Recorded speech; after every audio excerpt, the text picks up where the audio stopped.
America అధ్యక్షుడిగా Donald Trump రెండోసారి బాధ్యతలు చేపట్టిన తర్వాత ప్రపంచ దేశాలన్నీ కూడా షేక్ అవుతున్న పరిస్థితి.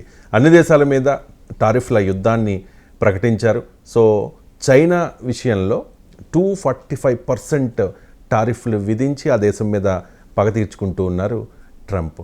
సో ఈ టారిఫ్ల యుద్ధం మూడవ ప్రపంచ యుద్ధానికి దారితీస్తుందా అనే చర్చ కూడా మొదలైంది. సో దీని మీద మాట్లాడడానికి అంతర్జాతీయ నిపుణులు ఎంజీ రావు గారు మనతో జాయిన్ అయి ఉన్నారు. నమస్తే ఎంజీ రావు గారు. ఈ టారిఫ్లు అనేవి బిజినెస్కి సంబంధించినవి కదా, వాణిజ్యానికి సంబంధించిన పదం టారిఫ్ అంటే. మరి యుద్ధం అని ఎందుకు అంటూ ఉన్నారు చాలామంది? టారిఫ్ల యుద్ధము అంటూ ఉన్నారు, టారిఫ్ వార్ అంటూ ఉన్నారు. రీజన్ ఏంటి? టారిఫ్స్ అంటే ఒక దేశంలో ఇంపోర్ట్ చేసుకునే గూడ్స్ మీద విధించే ఒక రకమైన ట్యాక్స్, దాన్ని టారిఫ్స్ అంటారు. ఇందులో తెలుగులో అంటే సుంకాలు అంటారు. కానీ మీరు అడిగినట్టు ఇది ప్రపంచ వాణిజ్యానికి సంబంధించి, రెండు దేశాల మధ్య వాణిజ్యానికి సంబంధించిన ఒక సుంకాలు అనమాట. ఏ దేశమైనా తన యొక్క పరిశ్రమలను రక్షించుకోవాలి అంటే ఆ దేశంలోకి ఇబ్బడిముబ్బడిగా వచ్చే దిగుమతుల మీద కాస్త సుంకాలు విధించడం వల్ల ఈ దేశంలో స్వదేశీ పరిశ్రమ రక్షణ ఉంటుందన్నమాట. అంటే సుంకాలు అనేవి అంతర్జాతీయంగా ఉన్నవే WTO వరల్డ్ ట్రేడ్ ఆర్గనైజేషన్ ప్రకారం. కానీ ఇక్కడ ఇది ఏమిటంటే ఈ సుంకాలని ఈ టారిఫ్ యుద్ధం అనే పదాన్ని అంటగడుతున్నారన్నమాట. మీరు అడిగింది కరెక్టే. ఈ యుద్ధం అనే పదం ఎందుకు వచ్చింది అంటే 1990 దశకం తర్వాత ప్రపంచంలో ఆధిపత్యము అంటే మిలిటరీ ఆధిపత్యం కాదు. 1980 90 వరకే ప్రపంచ ఆధిపత్యము అంటే ఒక దేశ ఆధిపత్యం అంటే మిలిటరీ పరంగా అనమాట. శక్తి అంటే ఆర్థికంగా ఉంటేనే మిలిటరీ పరంగా ఉంటుంది. కానీ 90ల తర్వాత ప్రపంచంలో ఈ dynamics of politics, international politics అనమాట, డైనమిక్స్ ఆఫ్ ఇంటర్నేషనల్ పాలిటిక్స్ కంప్లీట్గా చేంజ్ అయిపోయినాయండి. అంటే ఏంటి? ఆర్థికంగా ఎవరైతే కంట్రోల్ చేయగలుగుతారో ప్రపంచాన్ని వాళ్ళే సూపర్ పవర్. ఇప్పుడు America, China, European union, India, Brazil, Russia ఇలా కొన్ని దేశాలు ఉంటాయన్నమాట. ముఖ్యంగా అమెరికా, చైనా ఇవి ప్రపంచ వాణిజ్యాన్ని తమ గుప్పిట్లో పెట్టుకుంటాయి అన్నమాట. కాబట్టి ఈ యుద్ధము ప్రపంచ ఆధిపత్యం అంటే ఆర్థిక రంగం, కాబట్టి ఈ ఆర్థిక రంగానికి సంబంధించిన టారిఫ్ల్ని ప్రపంచ యుద్ధము అంటున్నారన్నమాట. రైట్. చైనా అధ్యక్షుడు జిన్పింగ్ చాలా మొండివాడు, అమెరికా అధ్యక్షుడు డొనాల్డ్ ట్రంప్ మరీ మొండివాడు. సో ఇద్దరు మొండి వాళ్ళ మధ్య యుద్ధం ఇది. సో ఈ వాణిజ్య యుద్ధం ఆగే ఛాన్స్ ఉందా, ఇంకా కంటిన్యూ అయ్యే ఛాన్స్ కనిపిస్తోందా? ఎందుకంటే బోయింగ్ విమానాలని వద్దు అన్నందుకు, దిగుమతి చేసుకోము అన్నందుకు 245% టారిఫ్లు పెంచేశాడు. మరి అంతకు ఇంకా ముందు ఎంత ఇది వార్ వెళ్తుంది అనేది తెలియని పరిస్థితి కనిపిస్తోంది. సో చైనా, అమెరికా ఢీ అంటే ఢీ అనే పరిస్థితి, ఎవరు తగ్గట్ల జిన్పింగ్ అండ్ ట్రంప్. మరి ఈ వాణిజ్య యుద్ధం ఆగే అవకాశం ఉందా? ట్రంప్ గారు January 20 వచ్చిన తర్వాత ఆయన ఈ టారిఫ్లు అనేవి ఏంటంటే ప్రపంచంలో అన్ని దేశాల మీద విధించేశారు, ఇంక్లూడ్ ఇండియా. అసలు మానవులు లేని చిన్న ఐలాండ్ మీద కూడా విధించారు. కాకపోతే ఇక్కడ వచ్చిన విషయం ఏంటంటే ఈ చైనా, అమెరికా ఈ ట్రేడ్ వార్ అంటే ముఖ్యంగా చైనా, అమెరికాల మధ్య జరుగుతుందండి.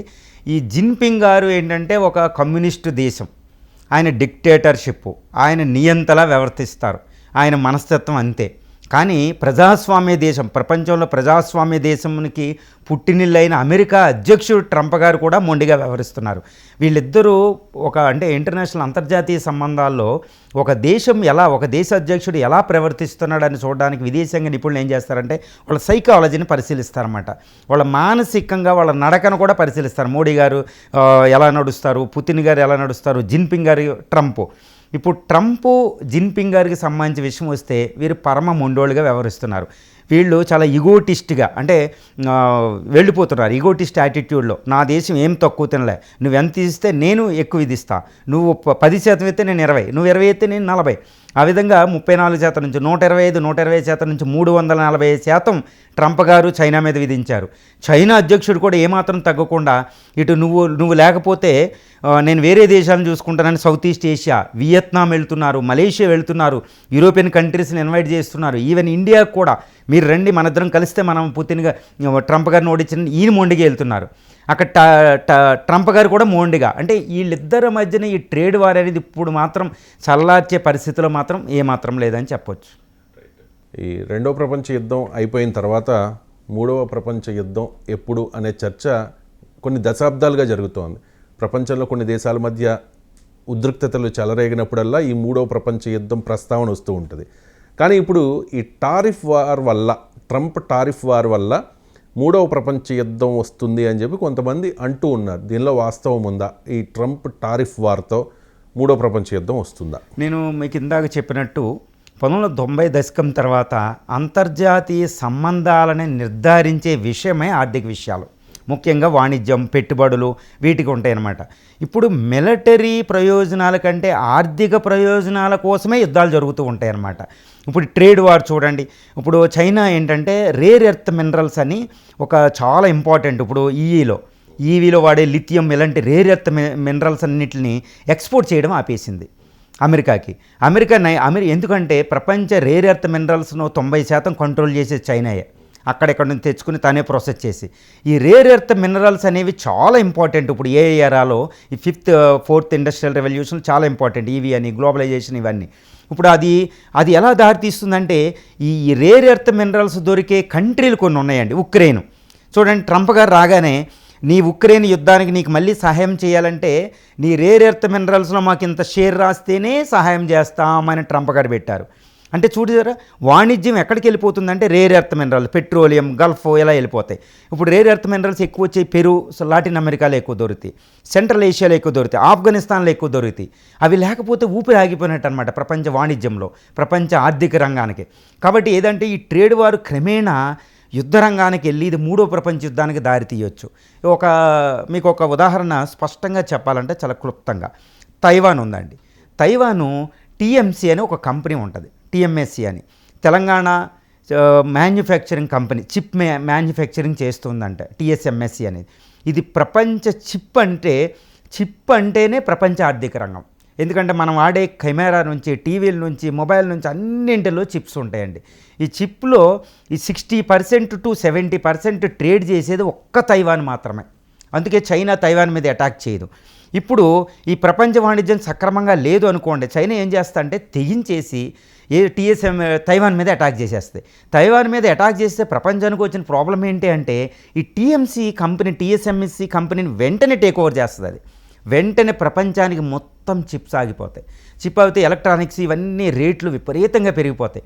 అందువల్ల దీన్ని కాపాడాలంటే తైవాన్ని కాపాడడానికి అమెరికా వస్తుంది. వాణిజ్య ప్రయోజనాలు కూడా ఇక్కడ ముఖ్యం, ఎందుకంటే అమెరికా కూడా దిగుమతి చేసుకుంటుంది అక్కడ నుంచి. వెంటనే యుద్ధం, తైవాన్ని సహాయం చేయడానికి వస్తే అటు జపాన్, సౌత్ ఈస్ట్ ఏషియాలో అంటే ఇండో పసిఫిక్లో వెంటనే మూడో ప్రపంచ యుద్ధం మొదలవుతుంది.